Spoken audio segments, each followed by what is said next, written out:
Hello and welcome to the show. Before we begin, the usual apologies because I am in a noisy environment. Now, today I'd like to look at the question if there's a difference between a passion project and a business.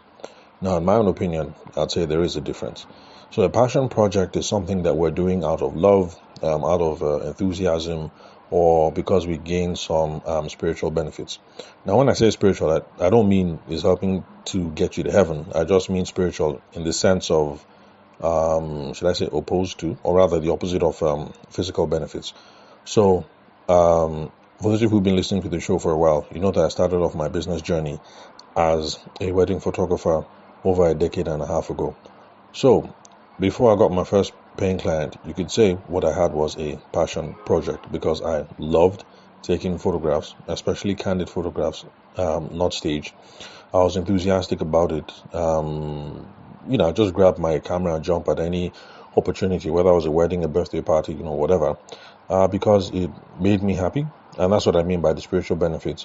And me seeing the joy that other people got from looking at my photos, that also made me very happy, lots of pride, things like that. So that's what I mean when I say spiritual benefits. So if you have some sort of a hustle and it's purely about the love, the enthusiasm, the joy, the feeling of usefulness, magnanimity, whatever it is, I'll just classify all those things as spiritual benefits. If those are the benefits that you're getting out of it, then yeah, I'd say what you have is a passion project. Some people just call it a hobby. Now, what is a profitable business? A profitable business, on the other hand, is one that has business systems built around an idea or a problem or a vision. It also has marketing structures that are laid over your passions, your idea, your opportunity, your whatever it is. So that is the main difference, essentially. For the passion project, it's all about you and the benefits, the spiritual benefits and the love and the passion and the everything. But if you're talking profitable businesses, then we're looking at the presence of business systems. We're looking at the presence of marketing structures. And most importantly, we're looking at a financially motivated profit system. Let me put it that way. So passion projects, the benefits are spiritual, but profitable business, the benefits are cold hard cash. So, which is not to say that they're opposed to each other, but we will look into more of that in a few minutes. I just want to tease out a distinction now that lots of folks, I think particularly Nigerian folks, don't quite get, especially when people are talking about be your best boss, become an entrepreneur, be the best you, whatever. And then we throw around all kinds of terms.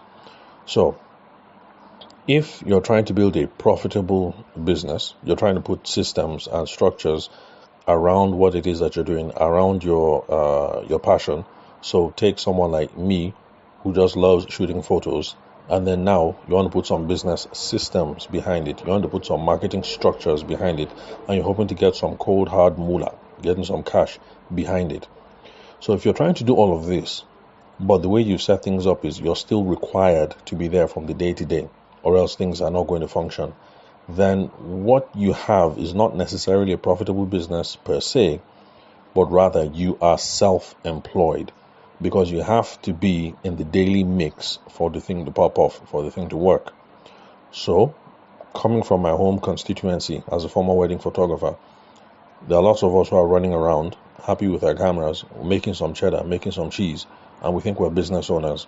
But actually, you are not a business owner, because if you have to take a break and disappear for a month or two, things are going to suffer. So you are not a business owner. You are self-employed. The difference between you and your cousin who works at Zenith Bank or who works for the civil service is just that for your cousin who works in Zenith Bank, her boss is the MD. For the person who works in the civil service, the boss is the HOD, the head of the department. But for you, the boss is you, the self-employed person. So you still have to show up to work in order to collect your pay, to make sure that everything is running okay. So that's a distinction I want we Nigerian folks to get, because a lot of you are running around thinking that you're business owners, but it's not actually the case. Don't get me wrong. What you're doing is commendable, because it's not easy to take a passion, whether it's photography, knitting, taking care of children, love for I don't know, agriculture or whatever. It's not easy to take these passions and then build systems and marketing structures around it, and to do so profitably. So if you're doing that, all kudos to you. But just know that you're not really a business owner. You can't take a break. You have to be there. Now, for someone who has built these systems, you have business systems, you have marketing structures, everything all laid out. But this system can run without you. As in, you can take a break and disappear to the village because you have to attend a burial or something, and you're gone for 2 months. You come back, things are doing good. In fact, for some people, you come back, you find out that things are doing better. And now you are a business owner. You don't have to be there for everything to run. You can disappear with your wife or with your husband for 2 weeks, 6 months, whatever. All you have to do is just call up from time to time. They say, hey, Tunde, how are things? Kemi, how are things running? Abdul Salam, have you guys checked on this? Have you guys checked on that? Just normal supervisory stuff. And everything is still churning a profit. You're still receiving your credit alert in the bank, and then all of that. Now, that person is the business owner. In fact, it's one of the reasons why I recommend, what's his book again? Robert Kiyosaki, what's it called? Rich Dad, Poor Dad. One of the reasons why I recommend that book, and I'm glad that my father gave it to me back when I was a youngin, before I was starting secondary school. Because once you start thinking in these terms, are you an employer, an employee? Are you an investor? Are you self-employed? Are you a business owner? Once you start thinking clearly in these terms, you can start mapping the trajectory of how you want things to run. So if you want to be an investor, these and these and these are the sorts of things you should be paying attention to in your day-to-day life. If you want to be a business owner, this is how you're supposed to be setting stuff up in your day-to-day. If you want to be self-employed, because not everybody wants to be a Jeff Bezos. Some people are okay, like, this is me, this is the work of my hand, God is blessing the work of my hand.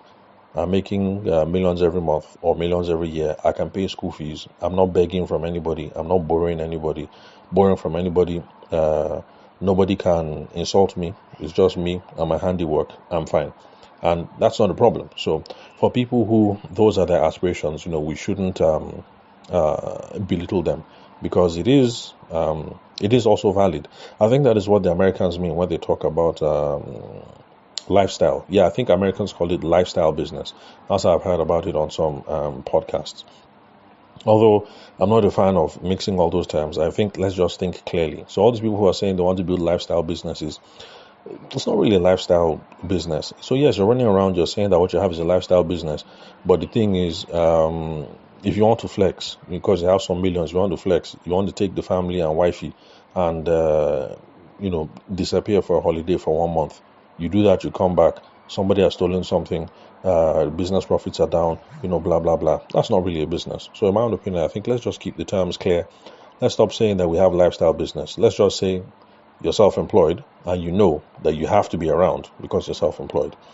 And that's it. So that's the difference. Profitable business, love, spiritual benefits, passion. Profitable business, we're talking about systems and structures, and there's a profit motive at the end of the day. But if you have to be around every day, every week for things to function, in other words, if you leave for 1 day and things fall apart, you leave for 1 week, things fall apart, you leave for 1 month, things fall apart, then you're not a business owner. What you are is you're self-employed. You just have another job. It's just that you are in charge of determining the scope of the job, your salary, and then things like that. Now, is there a mix of the two? That's for people who are considering, who have a passion project and who are kind of thinking about profitable business.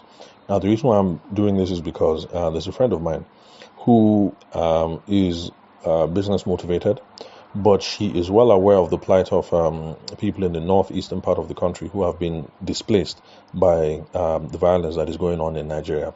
So she's not running an NGO. She's going to put some money in her pocket at the end of the day. but she wants to do business and she wants to take care of these other folks because she thinks it's not a good idea that that people who are doing fine, people who are making money, and then you have a class of these Nigerians and other people in society who are who things are not doing too good for them. Let me just put it that way. Now, her thesis and a couple of other people's thesis is this: if the environment is unstable, we have people like this, children who are out of school, men who are not gainfully employed, things like that, then the social consequences in the future are going to be a lot higher. So I'm not saying her thesis is correct, but that's the way some of these folks are thinking. So is there a mix between the two, between passion projects and then profitable businesses? And the answer is yes. And this is a kind of like a modern thing, and it's called social enterprise. Now, a social enterprise is not an NGO, because an NGO, if a non-governmental organization or a charity, if they make any money, if they get any proceeds, they're supposed to take those proceeds and plow it back into the business. So if you run an orphanage as an NGO, the goal is, if the orphanage raises 12 million, you take that 12 million and you put it back into the orphanage. You can't take that 12 million and then put 10 in your pocket and then put 2 back in the orphanage. That's an NGO.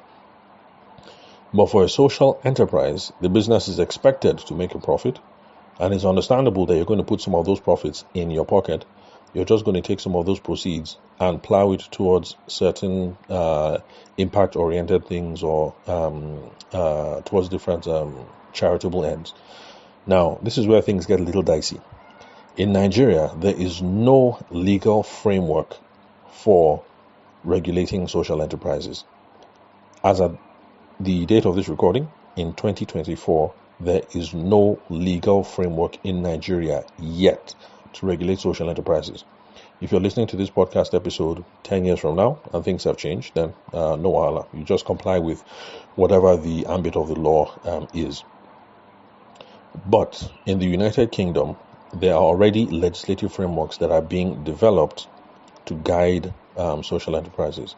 So if you're looking towards these doing this sort of thing, business in Nigeria this way, unfortunately right now you have to pick a lane. Either register an NGO or a charity, or register a for-profit business.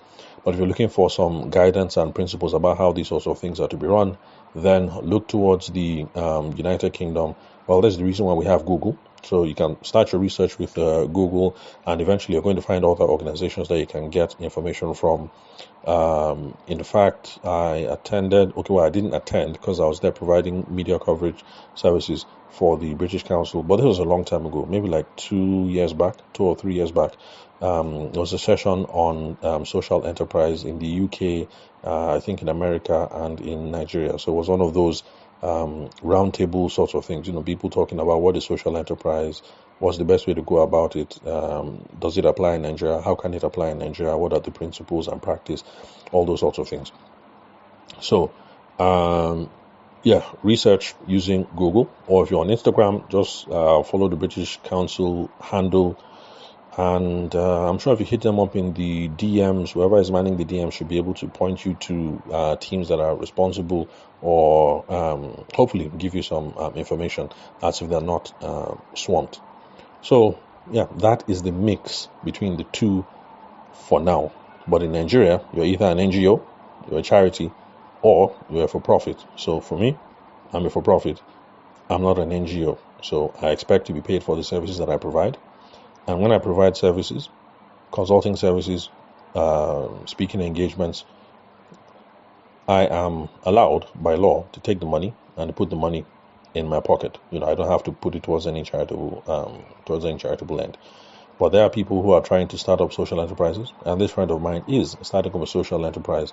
In fact, as her work goes on more and more, I'm going to share about it on the podcast in the future, especially since she's also starting a podcast as well. There's only one episode that is up now. By the time she gains some more traction, I will talk about her work more and more, because for those of us who don't have a stomach for these sorts of things, it's really important that there are other people who are pushing the gauntlet and trying to take take care of these sorts of things because charity, love of God, love of neighbor,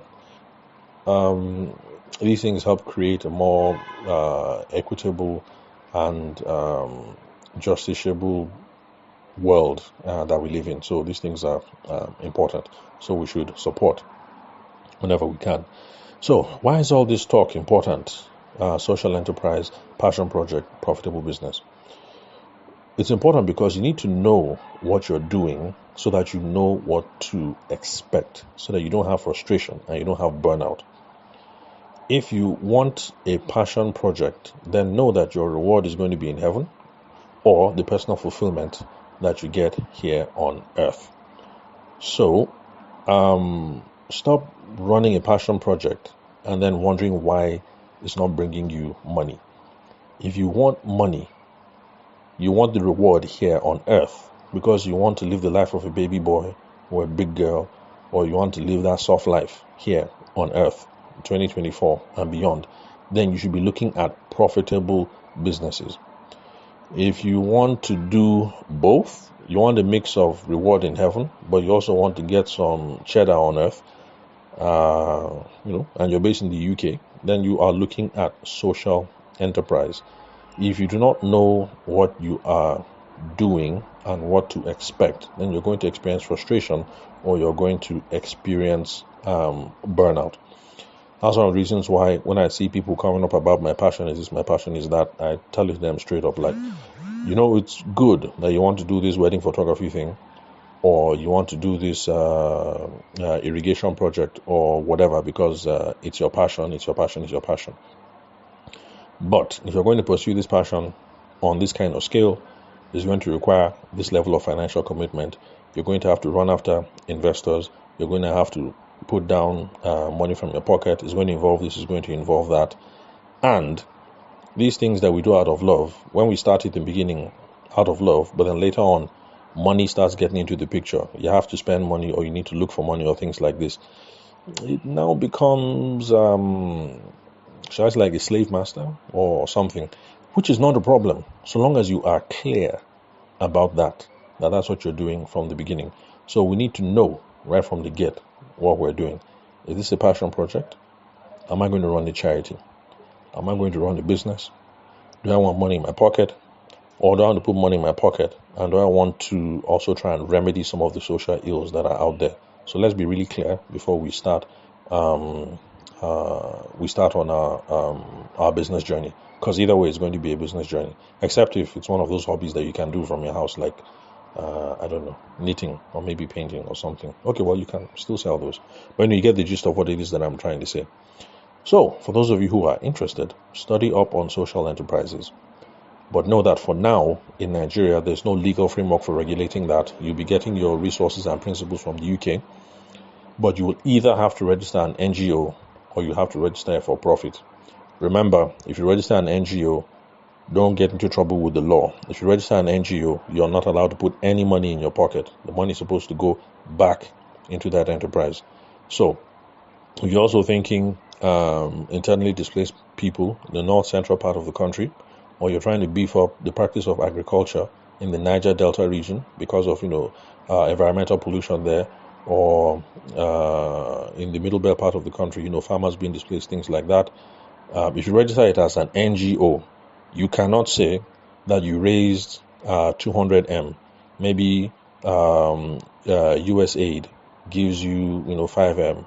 A Japanese International Cooperation Agency gives you 100M. British Council gives you 5M. You can't say that you raised 200M and you now took 150M and you put that in your pocket.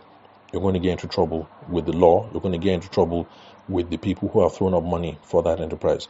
If it's an NGO and you raise 200M, that 200M is supposed to go back into that charitable cause. So know it from the get-go. Then if you are going to have a passion project, then don't get frustrated if you don't have profits, because it's a passion project, it's a hobby. So don't be angry, it's what you signed up for. If you want profits, then you know what to do. You take your hobby, become a subject matter expertise, you get serious, start learning about business systems, start learning about sales and selling, start learning about marketing processes, because you're going to have to build all of that around this passion that you have, whether it's knitting, whether it's aquaculture, whether it's photography, like in my own case, or whatever it is. You love children and you want to start a creche. This is how the whole thing works. So business systems, marketing systems, selling systems, and we're trying to make sure that there's a profit at the end of the day. Input goes in, money and time, and then there's output, and we look at it and we see if it's profitable. So that's all for today, folks. Remember to connect with me on WhatsApp. The number is 080-6466-2140. The country code is +234 in case you're hitting me up outside the shores of Nigeria. Again, the phone number is 080-6466-2140. Also, connect with me on LinkedIn. My name is Tavishima Ayede. I'm the host of the show. You can confirm the spelling of my name and my email address from the link where you're currently listening to this episode. Thank you for your time and attention. I'll catch you guys at the next episode.